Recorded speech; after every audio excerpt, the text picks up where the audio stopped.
Y lo que nosotros creemos en esta línea es que parte de los esfuerzos que hemos hecho en innovar a nivel curricular es lo que nos han hecho reconocidos.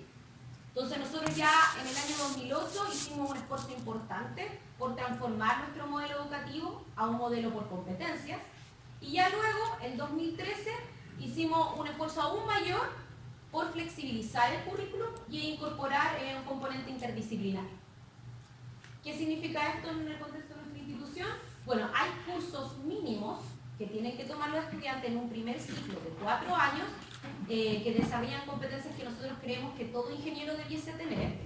Dentro de estas competencias está diseño, investigación, innovación, y para ello tenemos, claro, un primer curso en el primer año que se conoce como Desafíos de la Ingeniería, en donde los estudiantes trabajan en equipo, en la identificación de un problema en un contexto real, y luego diseñan un prototipo de un producto o solución que pudiese abordar ese problema.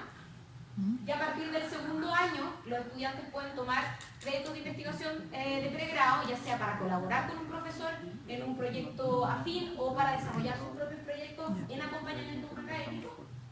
En el tercer año, todos los cursos están, en el fondo, son parte de un curso mínimo de investigación, innovación y emprendimiento. Y en este curso no solo tienen que encontrar un problema en un contexto dado, sino que también tienen que pensar en un modelo de negocio relacionado a este problema. Y ya finalmente en el cuarto año tienen un curso capstone, tipo capstone, que es integrador de competencias, en donde se desarrolla un proyecto y en muchos casos con una contraparte real. O sea, alguien de la industria que de alguna manera define un mandante, qué es lo que implica un proyecto de ingeniería. Y todas estas iniciativas nosotros, claro, las estamos como evaluando en relación a lo que perciben los estudiantes respecto al logro de competencia y a su autoconfianza en relación a si son capaces de realizar estas tareas y si serían capaces de hacerlo en el mundo laboral. Entonces eso es como el core mínimo de este nuevo currículum, y esto se ve acompañado de múltiples alternativas a nivel de majors y minors. Entonces dentro de estos majors y minors hay ciertos programas que son disciplinarios, como lo que conocemos tradicionalmente como ingeniería civil, ingeniería eléctrica, ingeniería química, pero también hay interdisciplinarios. Entonces ahí estamos abordando temáticas tales como ingeniería diseño e innovación, o ingeniería biomédica, ingeniería matemática, y eso relacionado con la ciencia de datos, etc. Aún así, indistinto de haber hecho todos estos esfuerzos, nuestra preocupación era, como escuela, el cómo validamos esto a nivel internacional. Y eso fue una preocupación que partió junto con esta reforma de transformarnos hacia un modelo por competencia. Eso nos conllevó a buscar lo que se conoce como esta acreditación APET. Yo sí creo que sí, claro, están familiarizados con lo que APET es, pero de alguna manera, claro, tenemos esta agencia acreditadora norteamericana que ha acreditado programas en el mundo y que reúne distintas sociedades profesionales, incluyendo una sociedad en educación en ingeniería. Y en el fondo nosotros ya vamos en la tercera acreditación de 5 de nuestros títulos profesionales, y en esa quinta acreditación se puso especial énfasis en uno de los criterios de acreditación, que es la que se denomina mejora continua. Y este criterio lo que nos exige a las escuelas de ingeniería es rendir cuenta del logro de competencias de nuestros estudiantes y utilizar esa información para formular acciones de mejora a nivel curricular o docente. Entonces, no solo fue el hacer toda esta transformación y cambio en el currículum, sino a su vez también asegurarnos que esos cambios estaban desarrollando las competencias que nosotros esperábamos de nuestros alumnos. Y dentro de esas competencias hay competencias técnicas, que son las que nosotros los ingenieros nos sentimos más familiarizados o cómo de enseñar y medir, como por ejemplo identificar o formular o resolver un problema de ingeniería o aplicar conocimiento científico. Y a su vez también hay competencias que son más abstractas o más complejas de resolver, no así, igual aún más relevantes, que son las competencias profesionales, donde típicamente, claro, está trabajo en equipo o comunicación efectiva, pero también está entendimiento ético o aprendizaje a lo largo de la vida.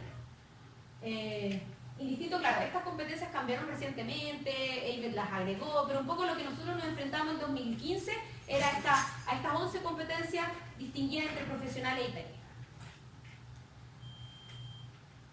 Teniendo esto como desafío de haber cambiado el currículum y de rendir cuenta de aprendizaje de nuestros estudiantes, para nosotros involucrar a los profesores era esencial. porque en el fondo ellos son los que tienen son los responsables, quienes están detrás de alinear las metodologías que emplean en sus cursos, con la evaluación correspondiente a una competencia que se busca desarrollar a nivel de programa. Ellos son los que en el fondo, o ellas son los que están detrás de medir resultados de aprendizaje en cada una de las evaluaciones en las distintas instancias de un curso. Son quienes, claro, tienen la responsabilidad de ya sea medir o nivelar conocimientos en los casos de que un estudiante en el fondo enfrente ciertas brechas u otros, y a su vez, sujeto a esos resultados, a los resultados de los estudiantes, ellos son los que pueden o tienen la oportunidad de mejorar el diseño instruccional de su curso, o las metodologías o las evaluaciones que están utilizando, de manera de asegurar los conocimientos a lo largo del programa. Entonces, evidentemente, ellos son con quienes teníamos que trabajar para asegurar que estos cambios eran efectivos y que se desarrollaban las competencias y que le podíamos rendir cuenta a audiencias externas. Aún así, en la actualidad los profesores enfrentan ciertas barreras. Ahora los profesores, pero me refiero al equipo docente en su rango más amplio, pero cuando enfrentan ciertas barreras, a veces con involucrarse en la mejora continua.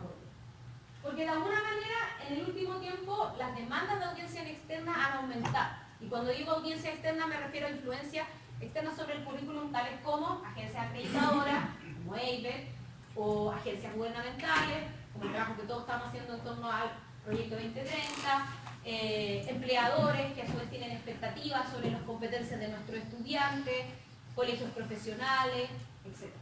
Y todo este aumento de demandas externas tiene impacto a nivel interno, y particularmente en la carga de los académicos. Cuando hay requerimientos hay tareas administrativas que abordar, hay mayor exigencia en el sentido de abordar a más estudiantes y a una mayor diversidad de estudiantes, hay periodos extensos en que uno tiene que, claro, enseñar, corregir, cargar notas, etc. Y a su vez también hay exigencias de productividad académica. Entonces, ¿cómo dentro de todas estas exigencias logramos insertar el hecho de ir pensando continuamente en cómo mejorar nuestros cursos y cómo nuestros cursos de alguna manera impactan en los conocimientos y habilidades que se esperan a lo largo de un programa de estudios? Eso fue lo que nos motivó para nosotros un problema de investigación. Entonces queríamos entender cómo dentro del currículum y su mejora continua, entendiendo como el currículum el propósito, el por qué le enseñamos a los estudiantes, la secuencia de los cursos, los recursos pedagógicos, el diseño instruccional, y la medición y evaluación de los resultados de los estudiantes, cómo todo eso de alguna manera se podía mejorar continuamente involucrando a los profesores, de manera que los resultados de aprendizaje nos permitieran formular acciones de mejora a nivel curricular y docente. O sea, revisar que los cambios que habíamos hecho iban en la dirección correcta, y en lo macro y en lo micro, qué cosas diferentes podíamos hacer a nivel de nuestros cursos. Habiendo abordado esta introducción, ahora me detengo a qué es lo que nosotros nos planteamos como pregunta y objetivo de investigación. Aquí voy a respirar un poco, que yo generalmente hablo un poco rápido. Entonces, en el fondo es como en el fondo era la idea de darle todo este contexto de manera de poder motivar para llegar a qué es lo que nosotros realmente buscábamos responder. Entonces, la pregunta que nosotros nos hicimos como pregunta de investigación era ¿cómo algunos mecanismos favorecen o desfavorecen el involucramiento de los profesores o del equipo docente con la mejora continua curricular en instituciones de educación superior? Y habiéndonos planteado este objetivo, la bajada a nivel, o sea, esta pregunta a nivel de objetivo, la bajada a entender qué mecanismos favorecieron o desfavorecieron el involucramiento de los profesores de una escuela de ingeniería durante un proceso de mejora continua. Y para cumplir con este objetivo y responder a esta pregunta, la metodología que nosotros utilizamos fue caso de estudio, porque queríamos estudiar un fenómeno real, en un contexto delimitado, en un horizonte de tiempo, y nosotros lo que teníamos era el proceso de mejora continua que íbamos a tener que implementar respondiendo a la tercera acreditación de EIVE.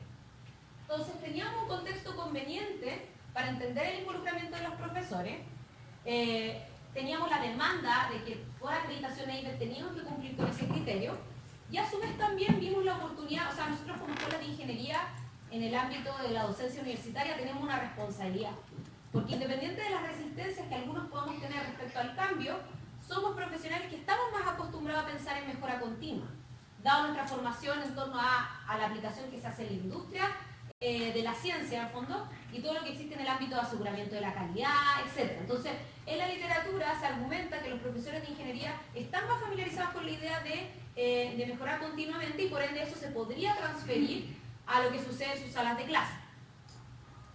Teniendo este contexto favorable, lo que nosotros delimitamos para nuestro caso de estudio fue un proceso que abordamos por 3 años, en donde nosotros tomamos estas competencias EIVE entre profesionales y técnicas y las distribuimos a lo largo de los distintos semestres. Entonces, las distintas letras que ven acá son competencias.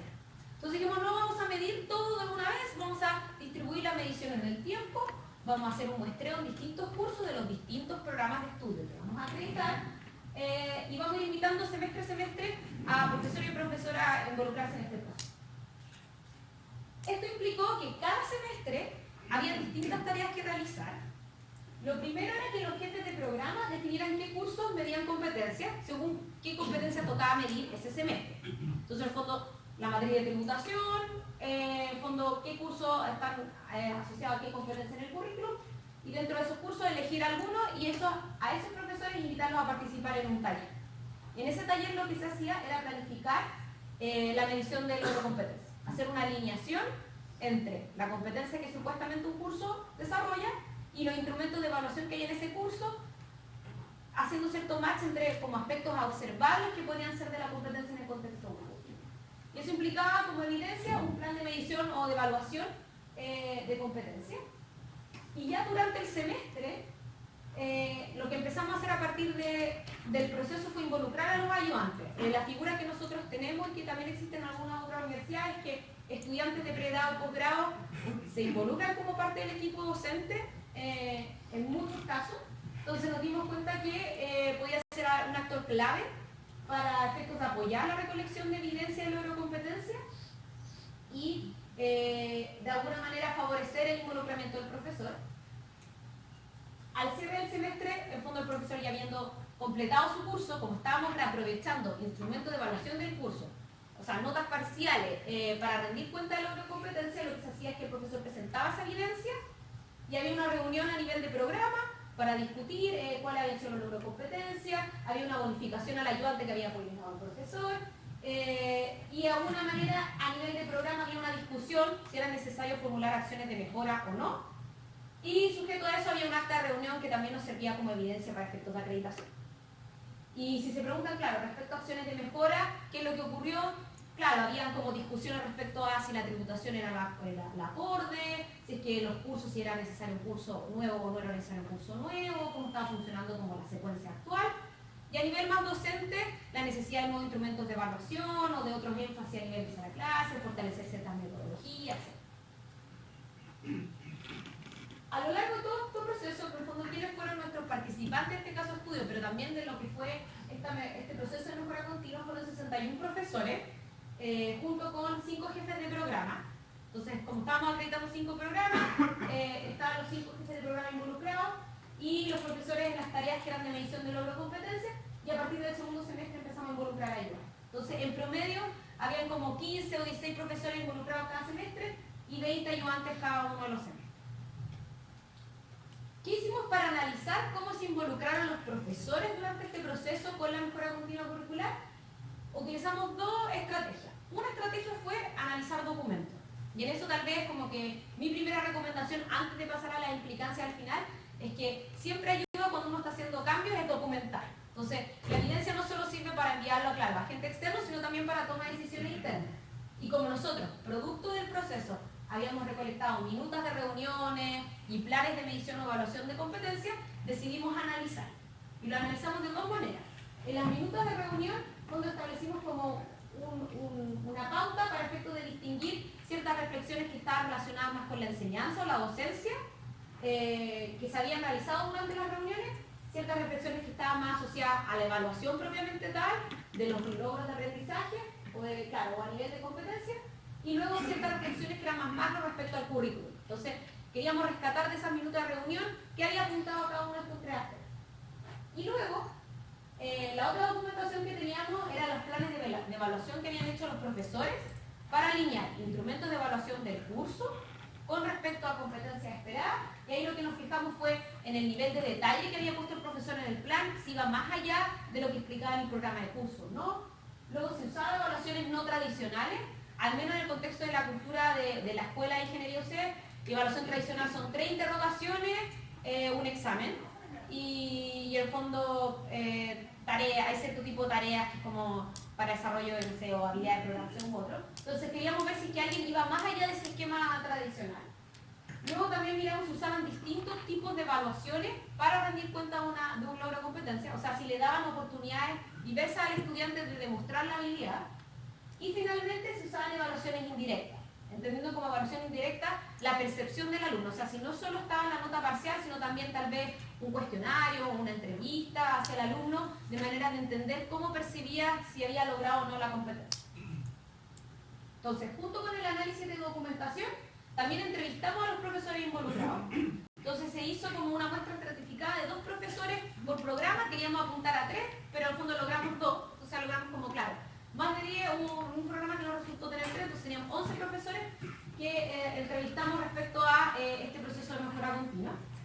Entonces, para poder construir el caso de estudio, lo que hicimos fue triangular esta evidencia, o sea, mirar qué es lo que habían hecho los profesores en concreto, ya sea como plan de evaluación o a nivel de reflexión, y luego qué declaraban en las entrevistas, de manera de entender qué mecanismos habían favorecido o de alguna manera los habían alejado de esta idea de la mejora continua curricular. Entonces, esto fue como todo lo que hicimos como en el contexto de nuestra investigación. Entonces, ahora, claro, entonces se pregunta cuál fue el resultado. Dentro de los resultados, lo que pudimos establecer, mirando estas 2 fuentes de evidencia, es que efectivamente, cuando uno quiere hacer una reforma a nivel curricular y quiere constatar que se están logrando los aprendizajes, hay ciertos mecanismos que favorecen y hay ciertos mecanismos que desfavorecen que el profesor o profesor esté involucrado.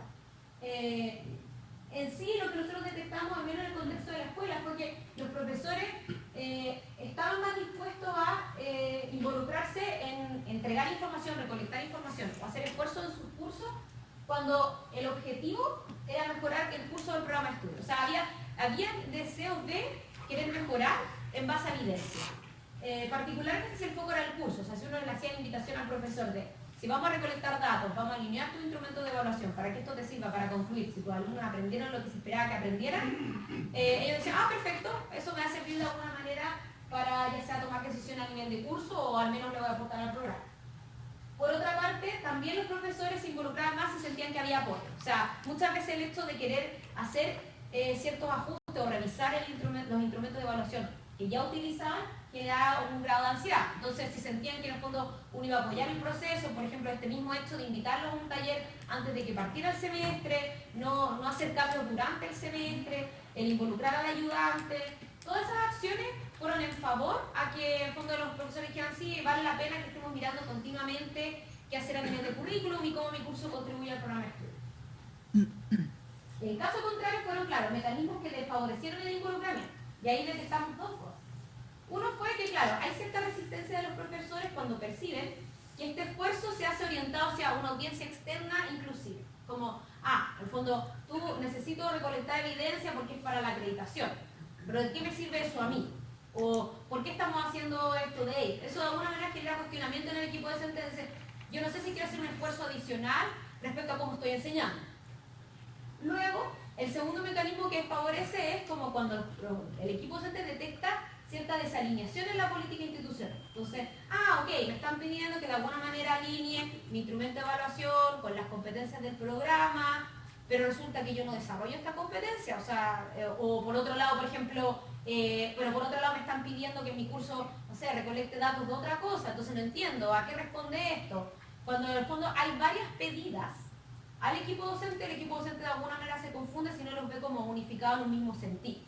Entonces, en el fondo están estos 2 tipos de mecanismos. ¿Cómo de alguna manera trajimos estos hallazgos? Bueno, lo primero fue mirar la documentación.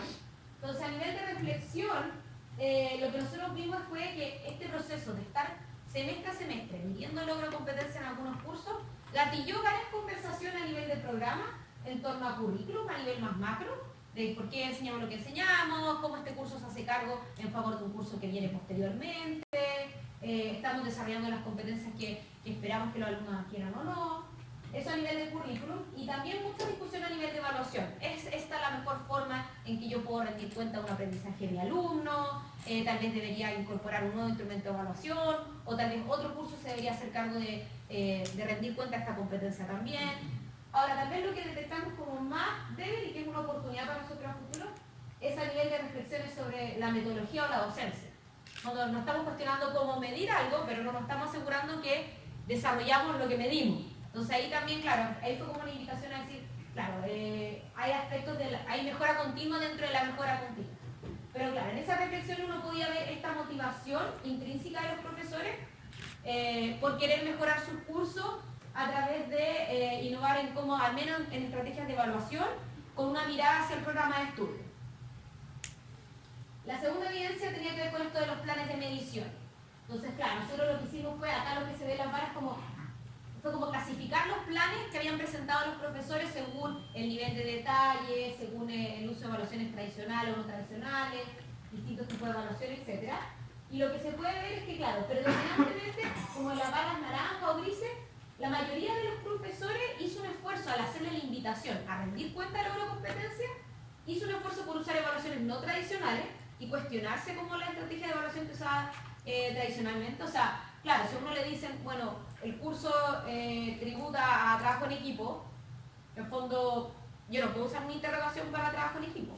Entonces, de alguna manera ahí el profesor decía, bueno, yo tengo un proyecto en el curso y en el fondo hay una coevaluación, hay una autoevaluación, perfecto. Entonces, eso en el fondo fue la dirección en que se fueron moviendo los profesores cuando hacíamos el ejercicio consciente de pensar en cómo medir una competencia y tener un instrumento de evaluación alineado. Luego también lo que se cuestionaba a los profesores fue el uso de distintos tipos de evaluación. Por ejemplo, en competencias técnicas está identificar y formular o resolver un problema en ingeniería, y lo que tradicionalmente se usa la interrogación. Pero si uno quiere hacer un problema menos estructurado o quiere formular un problema, de repente una tarea no tradicional es una invitación a que el alumno tenga más tiempo en cómo abordar un problema matemático, físico, plantear distintas cosas, en buscar información. Entonces lo que hicieron los profesores muchas veces fue combinar estrategias. O sea, yo no solo evalúo esto en la interrogación, sino también la tarea. O no solo tengo como el informe de proyecto, sino que también tengo la presentación oral. Y de alguna manera ofrecer distintas oportunidades al alumno de demostrar aprendizaje. Aún así, lo que no vimos fue alto nivel de detalle. O sea, a los profesores también les costó ir más allá de explicar lo que tradicionalmente hubiesen explicado respecto al programa de curso. O sea, decían, voy a usar esta evaluación y esto le brinda este resultado de aprendizaje que está asociado a tal competencia. Sí, en la mayoría de los casos. Y a su vez también, no necesariamente en todos los casos, utilizar evaluaciones indirectas. Eso estuvo como más asociado al tipo de competencia que les tocaba medir. Entonces, hubo distintos niveles de esfuerzo por parte de los profesores para rendir cuenta del logro de competencia en sus cursos. A su vez, si uno miraba, como en fondo, como clasificamos los programas, según nivel de detalle, uso de evaluación u otro, nosotros le empezamos a dar puntaje a los programas, nos dimos cuenta que podíamos decir ya, si esto como implica distintos niveles de esfuerzo, yo le puedo dar un punto si tiene alto nivel de detalle, 2 puntos si tiene alto nivel de detalle y tiene uso de evaluaciones no tradicionales. Entonces fuimos como clasificando los programas de 0 a 4 puntos.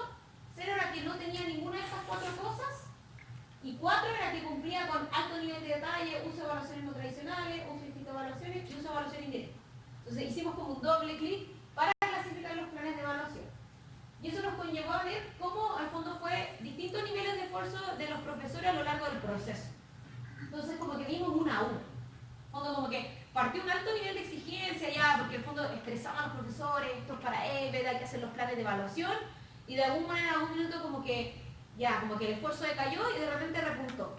Lo interesante al respecto es que esta variabilidad en el involucramiento de los profesores se podría llegar a explicar por 2 aspectos. Uno es porque las competencias que les tocaba medir variaban a lo largo del tiempo. Entonces acá estaban las competencias más técnicas y acá estaban las competencias más transversales, y de alguna manera las competencias transversales demandaron un esfuerzo mayor, pero lo interesante ahí fue que en el fondo la acreditación ocurrió acá. Entonces en el fondo este esfuerzo siguió indistinto de que había que mandar evidencia a la acreditación. Y a su vez también otra lectura podría ser que en el fondo esto de, claro, cuando queremos responderle a otro, de repente como que cuesta más hacerlo, pero si es intrínseco para efectos de informar nuestra propia gestión, hay más motivación por hacer mayor esfuerzo. O sea, ahí es algo que todavía nosotros estamos como reflexionando respecto a de esto es que el involucramiento varía y que los mecanismos de involucramiento o desinvolucramiento o de favorecer o de desfavorecer la participación de los profesores varían. A partir de la entrevista, de alguna manera también pudimos sacar algunas ideas que tienen los profesores respecto al esfuerzo que realizaron en esta, como claro, ímpetu por cambio popular, pero luego por rendir cuenta del aprendizaje de su estudiante. Claro, esta es una cita que apunta a la desalineación de política institucional. Acá hay un profesor que, me voy a leer la cita, dice: si me obligan a seguir 2 procesos, 3 procesos, empiezas a perder el hilo. Y un día te preguntas, ¿qué estamos monitoreando? ¿Estamos monitoreando las competencias de David o de nuestro plan de estudio? Entonces yo esperaría que hubiese un proceso único donde de alguna manera todo esté unido a pesar de las diferencias específicas en las acreditaciones u otros procesos. Entonces, cuando efectivamente, claro, cuando no hay, ellos observan cierta desalineación en distintas medidas respecto a como audiencia externa o interna, de alguna manera sienten que empieza a perder sentido todo el esfuerzo por mejorar o por hacer rendir cuenta del aprendizaje de sus estudiantes. Otra segunda cita apunta más como esto de, ahí no lo leemos, pero que a la resistencia a responder a demandas externas. Entonces la cita dice que creo que sería ideal tener un mecanismo autónomo, hecho en PUC, nuestro proceso de mejora continua, independiente de EIPET y la acreditación nacional. Es decir, un macrosistema que cuando necesitemos un informe para EIPET o para la acreditación nacional, se pueda obtener una sola consulta a una base de datos, un solo sistema para evaluar los resultados de los estudiantes, etc. Entonces acá, claro, es como el profesor no está diciendo que no quiere que haya un proceso de mejora continua, sino que le interesa que haya un único proceso que se diseñe según el contexto de la escuela y que de alguna manera se obtengan como subproductos de ese proceso evidencia que pueda hacer para distintos procesos, ya sea de acreditación o de rendir cuenta a audiencia externa. Entonces, ¿qué es lo que implican estos hallazgos? ¿Qué podríamos discutir o cómo esto podría tener alguna implicancia en sus instituciones? Bueno, lo primero es que todo profesor puede enfrentar ya sea barreras o también, a su vez también hay oportunidades para involucrarse con la mejora de sus docencia. Claro, lo que nosotros hemos percibido, al menos también lo que vimos en la literatura y con lo que nosotros nos quedamos a ver este estudio, es que hay como una idea de que el profesor, claro, se resiste al cambio y como una mentalidad fija por parte del profesor. Y lo que nosotros experimentamos no fue tal. O sea, hay profesores que están muy motivados, pero que si no tienen el apoyo o que de alguna manera tal vez no ven la oportunidad de tener el espacio para mejorar en su curso, van a enfrentar barreras distintas a esa motivación. Ahora, hay muchos profesores que aún así, pese a eso, buscan los mecanismos de cómo hacerlo. Pero de alguna manera, también nosotros en la gestión o en las unidades que apoyamos tenemos la responsabilidad de generar esas oportunidades para los profesores, como puede ser esta misma jornada.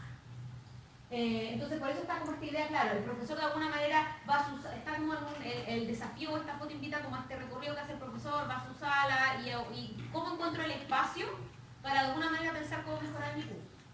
Ahora, aún así, claro, nuestra reflexión es que hay mecanismos que de alguna manera favorecen el que los profesores se involucren con la mejora continua, no solo de sus cursos, sino también del currículum y de los planes de estudio.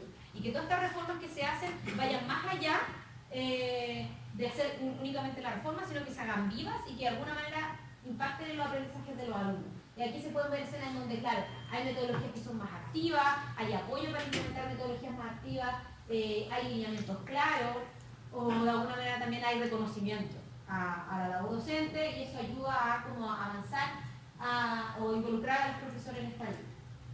Entonces, dentro de todos los datos que nosotros recolectamos y que creía que podría ser valioso para ustedes, dado que están enfrentando, claro, también temas de acreditación o en esta misma jornada se están cuestionando cómo mejorar la docencia, los mismos profesores que fueron entrevistados hicieron algunas sugerencias prácticas y decían, bueno, ya que estamos apostando que podríamos tener un proceso de mejora continua, ¿cómo sería ese proceso? Entonces, hay ciertas sugerencias prácticas que ellos realizan.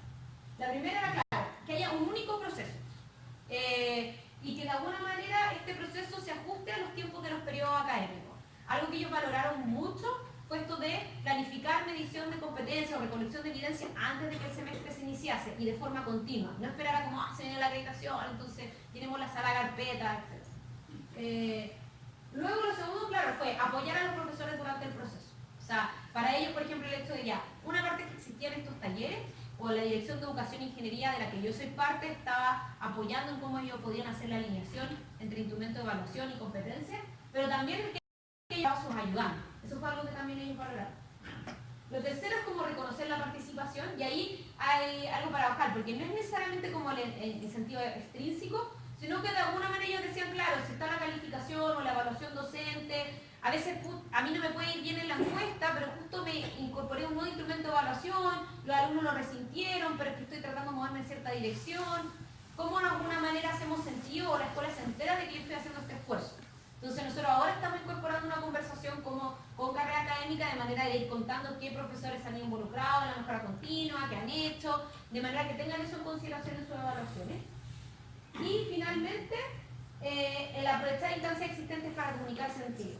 Como que pasaba que, claro, en el fondo, esto era como ya, se viene EVET, hay que hacer esto, recolectemos evidencia, nos fue bien, pero como que no se cerraba el loop, no se compartía con otros actores de la escuela. Entonces los mismos profesores entrevistados dijeron, nosotros tenemos almuerzo de profesores, está el consejo de jefes de departamento, está el comité directivo, y de alguna manera deberíamos tal vez hablar de por qué estamos haciendo esto, cómo esto conversa con los cambios curriculares que hemos hecho, etc. Entonces ya para cerrar, contarle un poco como en qué estamos ahora y cuáles son nuestros próximos pasos. Bueno, un poco, claro, en la línea de gestión, como esta sugerencia de tener un proceso unificado y favorecer esto de las consultas y cómo podemos hacer la acreditación más ágil y eficiente, efectivamente nosotros estamos trabajando con una plataforma que al parecer ustedes, claro, también están incorporando este proceso, que es de gestión curricular. Fue desarrollado, hay ciertos aspectos que desarrollamos en colaboración con una empresa china que se llama YouPlanet, y de alguna manera en esto tenemos como vamos recolectando semestre a semestre distinta evidencia de logro de competencias que recolectan los profesores, y a su vez también tenemos un reporte que se construye a partir de las notas parciales para ir viendo a nivel de curso logro de competencia. Entonces lo que queremos también hacer es como, ya tenemos el proceso, entonces que la tecnología apoye el proceso. Eso a nivel de gestión.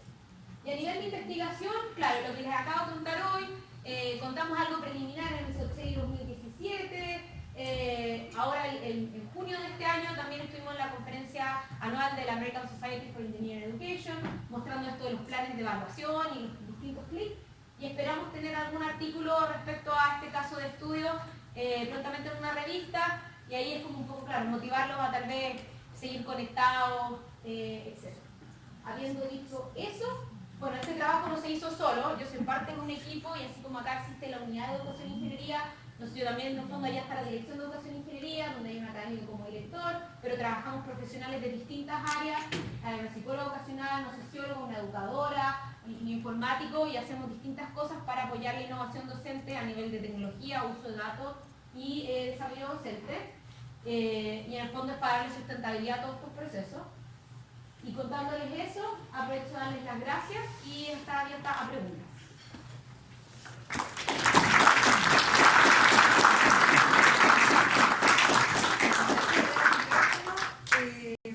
Pueden levantar la mano para hacer las consultas al revisor.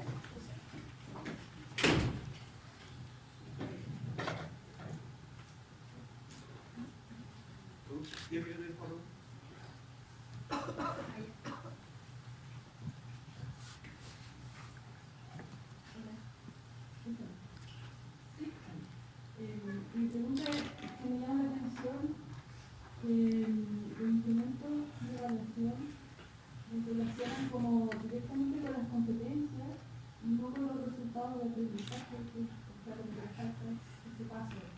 Ah, ya, perfecto. Sí, no lo mostré, pero sí ocurre. Nosotros lo que hacemos en ese taller como de planificación de la medición, en el fondo tenemos rúbricas a nivel de programa. Lo que se hace es que uno se toma como, se hace una revisión de distintas rúbricas que existen para las distintas competencias EVET, se construye una rúbrica, esa rúbrica es validada por un comité de mejora continua, que son profesores que sesionan una vez al mes. Una vez cerrada la rúbrica, en el fondo existen distintos indicadores de desempeño que vendrían a ser los resultados de aprendizaje, que están asociados a una competencia. Entonces eso se usa como un artefacto en el taller para que el profesor pueda hacer una bajada a mirar la competencia, ver distintos como indicadores de desempeño o comportamiento observable, eso relacionarlo con resultados de aprendizaje a nivel del curso y de alguna manera hacer la relación con el instrumento de evaluación. Entonces sí, se hace ese trabajo y como que de alguna manera yo lo pasé por alto de la presentación, pero efectivamente si no la competencia es muy compleja de medir y es muy abstracta de planificar su evaluación. Así que agradezco la pregunta para aclarar ese punto. Pero acá había otra.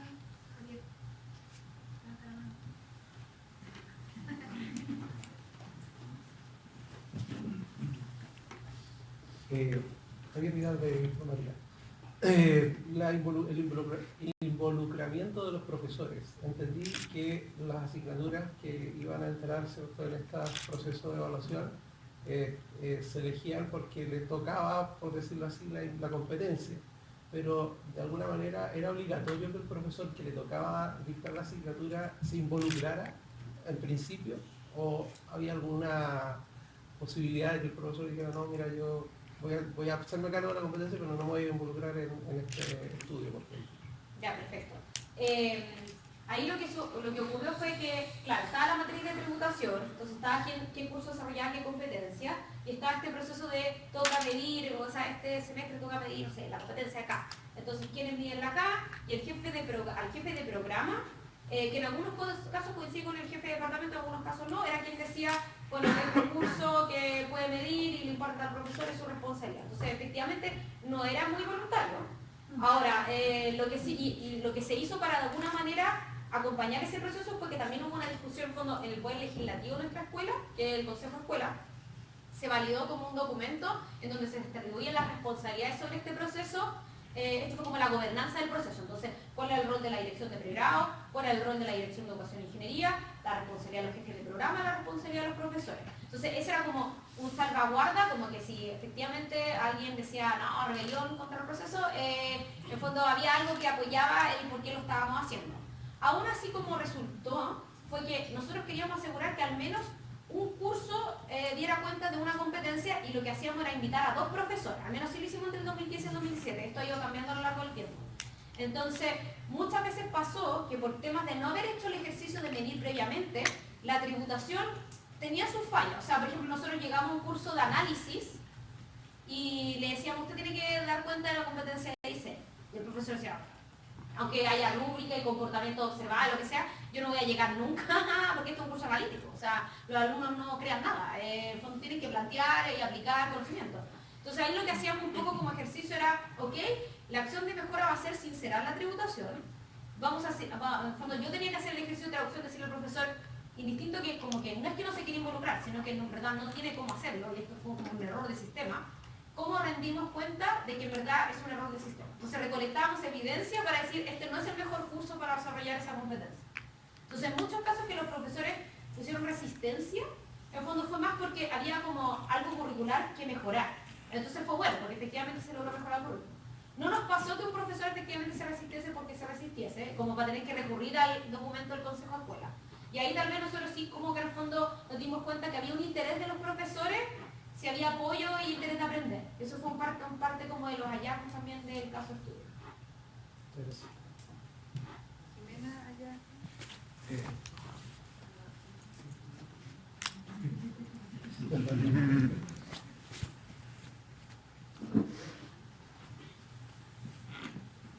Hola, gracias por la exposición, súper interesante y súper didáctica. Además con ese esquema que me consigo súper bien. La pregunta mía es la siguiente. En la matriz de tributación, ¿cierto? Nosotros nivelamos con las asignaturas, por lo menos nosotros le hicimos una escala 0 a 3 en cuanto al nivel que cómo ellas tributan estas competencias que son de salida del programa. Entonces, para hacer el ejercicio que ustedes hicieron, que era medir respecto de las, pasando por resultados de aprendizaje y todo, pero respecto de las competencias, finalmente las asignaturas seleccionadas son todas las que, al menos en la primera pasada, eran aquellas que más tributaban a las competencias, o sea, todas asignaturas probablemente en los últimos años del plan curricular, porque una asignatura de segundo año claramente de tributar en muy bajo nivel a las competencias, a las duras, estoy pensando, de salida que están establecidas por ellos. ¿Es así o no? Claro, nosotros efectivamente teníamos la distinción de niveles. 1, 2, 3, 4, en fondo, un programa de estudio todos los cursos de un programa de estudio tienen que tributar a las competencias de egreso porque en el fondo el estudiante desarrolla las competencias acumulando oportunidades de aprendizaje a lo largo del plan de estudio.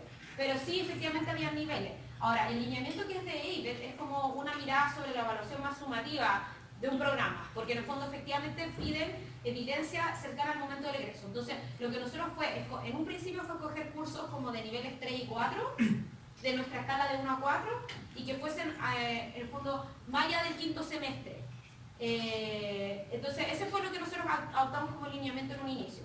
Ahora, en el fondo, lo que nosotros estamos haciendo es movernos de los títulos profesionales a los majors, que son de 4 años, y ahí también estamos manteniendo el lineamiento de quinto semestre, pero simplificamos el tema de los niveles. En el fondo, fue como, tenemos 3 niveles, 1, 2, 3, y es como, en el 3 es que efectivamente tiene metodología y estrategias de evaluación para rendir cuenta de la competencia ya. En el caso de nivel 2, como que en el fondo hay como aspecto actitudinal, pero no se evalúa el desarrollo de una competencia que está planteada, entonces es como algo a revisar. Y ahí tenemos los que efectivamente no abordan esa competencia en el contexto del curso. Entonces hemos ido notando como el tema de la definición curricular, pero efectivamente lo que sí fue como criterio es que fuese cercano al momento del egreso.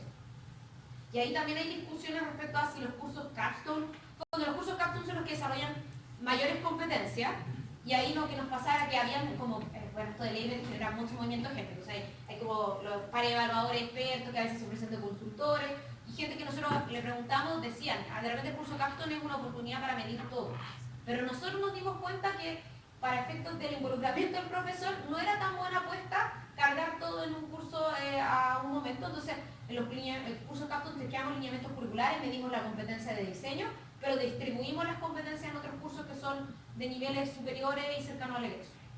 Y eso les funcionó con ellos porque ellos también esperan la medición a comienzo, a niveles intermedios, donde, obvio, para alcanzar la competencia de salida no es posible, pero en esta cosa de la taxonomía estás en las partes más bajas para apuntar a eso. Entonces ahí muchas veces surge la necesidad de corregir ahí para elevar la probabilidad al final de alcanzar la competencia. Entonces ahí les pide esas evaluaciones también a nivel de, no sé, cuarto año, tercer año, antes de entrar al ciclo nacional propiamente. Cuando nosotros nos enfrentamos al criterio que fue en 2015-2016, presentamos evidencia también, fue que en el fondo las mismas rúbricas las rúbricas de las competencias tienen en el fondo indicadores de desempeño de distinto nivel, y en el fondo sí medimos a cursos más terminales al momento del egreso, y en el fondo, habiendo explicado eso bien en el mismo reporte, que usamos distintos cursos del programa y concluimos respecto a cuando las acciones de mejora se formularon tomando en cuenta cuál era el curso, logramos la acreditación por un periodo de 6 años, así que no, en todo caso uno se lo explica ahí. ¿Hay atrás?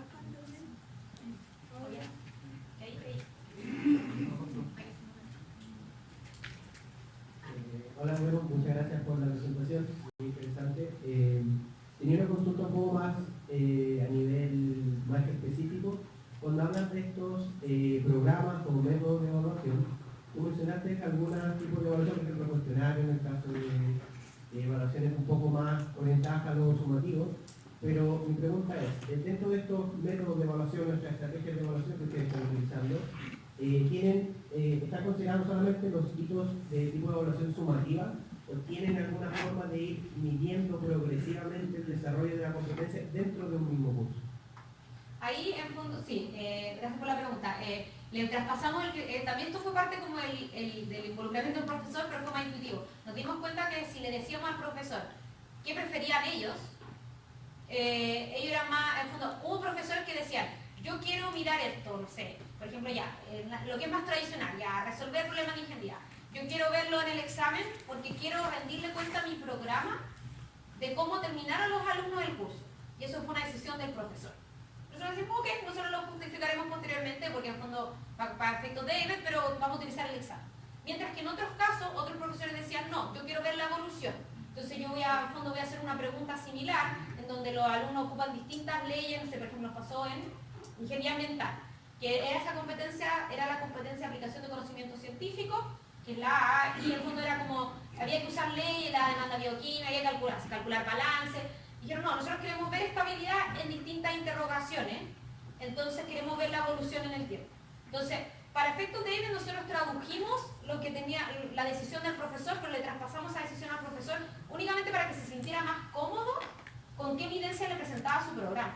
Porque de alguna manera cambiaron que no está a la base, pero que es parte también de los hallazgos del estudio, es que igual el profesor cuando le tiene que presentar resultados de su curso a sus pares, igual hay un mínimo grado de vaciada, porque obviamente te van a preguntar qué pasó, sobre todo si los logros de competencia, si traducimos una nota parcial al logro de competencia y no son la esperada, o no el indicador de desempeño no se logró como en fondo esperado, porque si los resultados los presentamos a nivel de cada uno de los indicadores, el programa te pregunta qué pasó.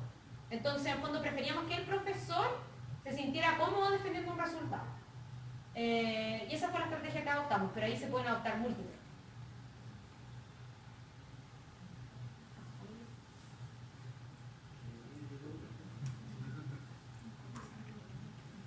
¿Cómo? ¿Aló? ¿Se escucha? Sí. ¿Cómo consideran la participación de agentes externos en el proceso democrático continuo? Claro, como, a ver, aquí está, o sea, de la definición así llamada literatura y luego qué nos pasó a nosotros. Además de literatura está el hecho de que, por ejemplo, el que estuviésemos midiendo competencias EIVET es porque en el fondo estábamos respondiendo a una agencia externa que es una agencia acreditadora porque de alguna manera queríamos dar luces de acreditación. Entonces, si yo voy más hacia la historia, que surgió de las entrevistas también, lo que a nosotros nos pasó como escuela de ingeniería y por qué partió la acreditación EIVET en la Universidad Católica, nace del hecho de cuando se empezó a discutir la acreditación en Chile. Y todavía no había decisiones de que iba a existir la CNA. Entonces, en el fondo, la motivación fue clara, nosotros de alguna manera queremos certificar calidad y llegamos ahí. Y en el fondo, pero a su vez EIVET también está compuesto por sociedades de colegios profesionales. Entonces, de alguna manera, las agencias externas lo que hacen es incidir en cuáles son como las competencias o los conocimientos de habilidades esperados de tus alumnos al momento del egreso. Y eso de alguna manera permea en qué estás enseñando. Por ejemplo, ya más en los micros, lo que nos pasó, por ejemplo, nos pasó en ingeniería química, que en este caso va a interesar, es que fue un par evaluador de especialistas de ingeniería química y él como académico había escrito un libro como de hazards en el diseño de química, los riesgos, estimación de riesgos, en el diseño de procesos químicos u otro. Entonces cuando le tocó ir a mirar nuestro curso Capstone, puso especial énfasis en eso y detectó ciertas falencias y dijo, no, hay que cambiar la bibliografía del curso, no, ustedes tienen que incorporar estos libros de hazard, y eso transformó el curso y él venía como de externo hacia nuestra escuela. Entonces, efectivamente pasa que si es que uno está preparando ingenieros para la empleabilidad o incluso para la investigación posterior u otro, hay actores externos que van a tener voz en qué estás enseñando y por qué, incluso en tu bibliografía de alguna manera. Entonces eso es como en el fondo como de repente se gatilla el cuestionamiento de qué tengo que cambiar en el curso. Es distinto cuando nace también de una audiencia interna, que también lo que pasa es cuando el estudiante le dice al profesor, ¿sabe qué? Los laboratorios en verdad no funcionan, están a destiempo de lo que estamos viendo en el curso, y ahí es diferente, es una influencia interna gatillando una discusión de cómo cambiar algo a nivel curricular o a nivel instruccional. Entonces coexisten, externo y interno. Yo tengo una pregunta con respecto, tú has mencionado que al certificar internacionalmente, ¿qué presión tiene la Universidad Católica en esas certificaciones internacionales de reducir la cantidad de años en las que se dicta la carrera? Porque en Estados Unidos, en Europa, todos los programas terminan durando 4 años. Y tú en un punto mencionaste que estaban apuntando a que los medios duraran 4 años. Entonces también eso implica que están apuntando a cortar la carrera. O sea, bueno, nosotros, claro, gracias por la pregunta, nosotros de hecho ya la cortamos. Pero esto fue, claro, en el movimiento del currículum 2013.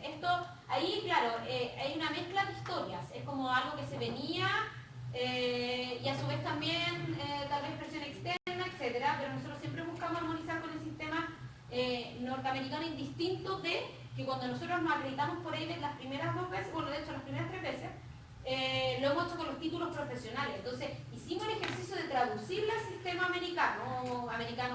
estadounidense, al sistema estadounidense, que nosotros teníamos 5 años y medio, o sea, 6 años, hicimos todo el ejercicio de traducírselo, y ahora recién que tenemos un major de 4 años, vamos a empezar a acreditar los 4 majors. Entonces, lo que se hizo a nivel de reforma curricular en 2013 fue el acortamiento de la carrera a tener una licenciatura de Ciencias de la Ingeniería de 4 años, en donde los alumnos, al fondo, se licencian y además tienen una concentración de curso predominante que es el major, y tienen el minor a partir de esa año ellos pueden salir al mundo laboral, o pueden articular con magíster, o pueden articular con un segundo ciclo de título profesional, o pueden emprender y volver. Eso es como la cosa que menos toman, pero existe.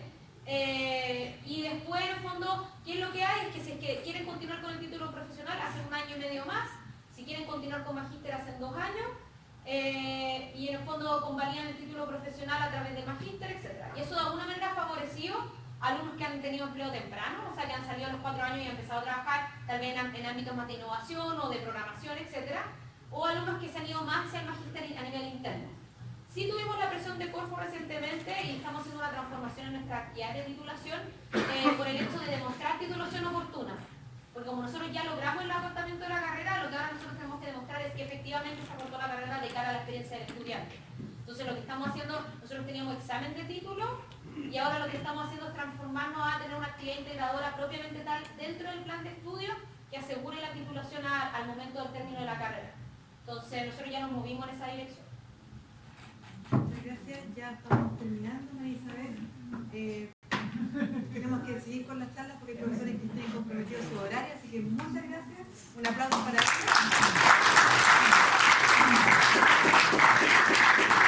Llevamos por aquí todo el día, así que se pueden acercar a hacer sus consultas.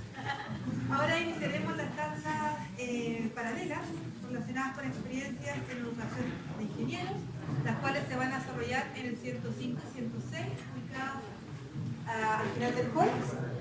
Y para aquellos que estén interesados en